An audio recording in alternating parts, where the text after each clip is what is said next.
حضرت حرم بن حیان تابعی ہیں، فرماتے ہیں جب میں نے یہ حدیث سنی نا کہ نبی پاک علیہ السلام نے فرمایا ہے کہ حضرت اویس کرنی ان کی دعا کی برکت سے اللہ میری امت کے لوگوں کی بخشش کرے گا، اور جب میں نے یہ سنا کہ حضرت مولا علی جیسے لوگ، حضرت عمر فاروق جیسے لوگوں کو جبہ دے کے بھیجا گیا ہے، اور حضور نے بھیج کے کہا ہے کہ اویس سے کہنا میری امت کے لیے دعا کرے، تو فرماتے ہیں میرے سینے میں لو لگ گئی کہ میں حضرت اویس کرنی سے ملوں، میری طبیعت لگ گئی، میرا شوق آ گیا کہ میں خواجہ اویس کرنی رضی اللہ تعالیٰ عنہ سے ملوں۔ میں نکل پڑا، اللہ کے بندے کے لیے نکلا۔ حضرت حرم بن حیان کہتے ہیں، اس کو ابن الجوزی نے بھی لکھا ہے، داتا گنج بخش علی اجویری نے بھی لکھا ہے، کہتے ہیں میں ڈھونڈنے لگا حضرت اویس کرنی کو، بڑے شہروں میں گیا پر وہ ملے نہیں۔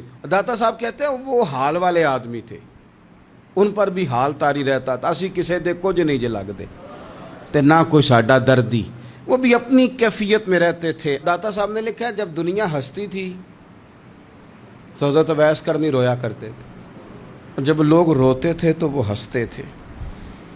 وہ سادہ غذا کھاتے تھے، کسی سے کوئی لین دین نہیں، اپنے طرز کلام، اپنی زندگی۔ یہ لوگ بھی بڑے شاندار ہوتے ہیں، فرماتے ہیں کہ وہ اپنے حال میں رہتے تھے۔ حضرت حرم بن حیان کہتے ہیں میں نے بڑی جگہ ڈھونڈا، پر میں جہاں جاتا لوگ کہتے ہاں گندمی رنگ والے، ہاں جن کے چہرے پر کچھ برس کے داغ ہیں، وہ جن کا چہرہ اور وجود بڑا روب والا، وہ اویس کرنی۔ کہتے ہیں میں ڈھونڈتا جس شہر میں جاتا لوگ کہتے وہ آئے تھے پر چلے گئے۔ وہ کسی نے کہا تھا نا، اویسیوں میں بیٹھ جا بلالیوں میں بیٹھ جا، صفیں تو سب بچھی ہیں تو عشق والیوں میں بیٹھ جا۔ فرماتے میں وہ صفیں تلاش کرتا ڈھونڈتا، نہ ملے مجھے، بالآخر میں عراق پہنچ گیا۔ نہر فرات کے کنارے ساری دنیا سے علیحدہ ہو کے وضو کر رہے تھے۔ کہتے ہیں میں پیچھے کھڑا ہوں، میں نے جا کے کہا السلام علیکم، تو حضرت اویس کرنی چہرہ اٹھا کے کہنے لگے وعلیکم السلام حرم بن حیان۔ تو میں نے کہا حضور آپ مجھے جانتے ہیں؟ فرمانے لگے عارف تو روحی من روحی کا، میری روح تیری روح کی جاننے والی ہے۔